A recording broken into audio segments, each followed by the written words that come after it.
भगवद गीता का इसके अंदर मैं आप सबको को 5 श्लोक बताऊंगा। 19वां, 20वां, 21वां, 22वां और एक 23वां। तो स्टार्ट करते हैं 19वां श्लोक पहले अध्याय का। तो श्लोक है, और उस भयानक शब्द ने आकाश और पृथ्वी को गूंजते हुए धृतराष्ट्र यानी आपके पक्ष वालों के हृदय में विदृढ़ कर दिए शंखों से। उत्तर सुनिए आप। पांडव सेना में जब सब वीरों को शंख एक ही साथ बजे, तब उसकी ध्वनि इतनी विशाल, गहरी, ऊंची और भयानक हुई कि सारा आकाश, पृथ्वी गूंज उठा। उस ध्वनि को सुनते ही दुर्योधन आदि धृतराष्ट्रों के और उनके पक्ष वाले अन्य योद्धाओं के हृदय में महान भय उत्पन्न हो गया और इसके कलेजे को चीर डाला। 20वां, 21वां। हे राजन, अर्जुन ने मोर्चा बांधते हुए डटे हुए धृतराष्ट्र संबंधी को देख करके शस्त्र चलाने की तैयारी के समय धनुष उठाकर भगवान श्री कृष्ण महाराज से कहा, मेरे रथ को दोनों सेनाओं के बीच में खड़ा कीजिए। उत्तर सुनिए। अर्जुन को कपिध्वज क्यों कहा? महावीर हनुमान जी ने भीमसेन को वचन दिया था। जो भीमसेन है ना, भीम जी, उनको वचन दिया था हनुमान जी ने, मेरा आशीर्वाद तुम लोगों को ध्वज के साथ सदैव रहेगा। उन्होंने कहा था कि मैं ये जो युग है, भगवान हनुमान जी ने कहा था भीम जी से कि ये जो युग है वो मेरे युद्ध करने के लिए नहीं है, इसलिए वे अर्जुन के रथ की विशाल ध्वजा पर विराजित रहेंगे। जो अर्जुन का रथ था उनके ऊपर जो विशाल ध्वजा जो थी उसी के ऊपर भगवान हनुमान जी विराजमान थे और युद्ध में समय समय पर गर्जना करते थे, बहुत तेज तेज गरजते थे भगवान हनुमान जी।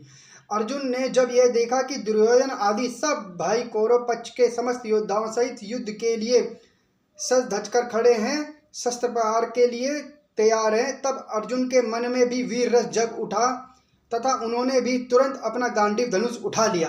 अर्जुन ने भी सोचा मैं भी गांडीव उठा लूं लड़ाई के लिए, उसमें भी वीर रस जग उठा पूरी तरीके से। 22वां श्लोक सुनिए आप। और जबकि मैं युद्ध क्षेत्र में डटे हुए युद्ध के अभिलाषी इन विपक्ष योद्धाओं को देख ना लूं, तब तक मुझे किन किन से युद्ध करना है, तब तक उसे खड़ा रखिए। अर्जुन ने कहा भगवान श्री कृष्ण से कि मैं जब तक देख ना लूं कि मुझे किस किस से युद्ध करना है, तब तक क्या नाम है, मेरे जो रथ है उसको खड़ा रखिए।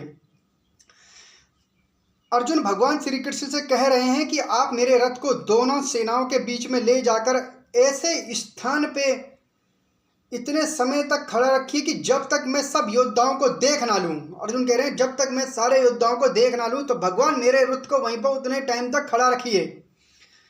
मैं देखना चाहता हूं कि मुझे किन किन वीरों के साथ लड़ना होगा। वो देखना चाहते हैं अर्जुन कि मुझे किन किन वीरों से लड़ना पड़ेगा, इसीलिए उनका रथ वहीं पे खड़ा करिए। अब 23वां श्लोक सुनिए आप। दुर्बुद्धि दुर्योधन, युद्ध में हित चाहने वाले जो ये राजा लोग इस सेना में आए, इन युद्ध करने वालों को मैं देखूंगा। उत्तर सुनिए। वनवास तथा अज्ञातवास के 13 वर्ष पूरे होने पर पांडवों को उनका राज्य लौटा देने की बात निश्चित हो चुकी थी। दुर्योधन ने अन्यायपूर्वक हड़प जाने की नीयत से इनकार कर दिया। दुर्योधन की इसी पाप बुद्धि पर अर्जुन ने बुद्धि बोला, दुष्ट बुद्धि वाला बेवकूफ मूर्ख। दुर्योधन के अन्याय के बारे में सबको पता था। जो राजा लोग यहाँ इकट्ठे हुए उनकी भी बुद्धि भ्रष्ट करके पक्ष लेने के लिए कौन कौन इकट्ठा है। ये अब आपका समाप्त हो गया 5 श्लोक जो मैंने आपको बताए थे। 19वां, 20वां, 21वां, 22वां और 23वां, ये 5 श्लोक इसके अंदर है। तब तक के लिए जय श्री कृष्ण, जय दादा परशुराम की जय।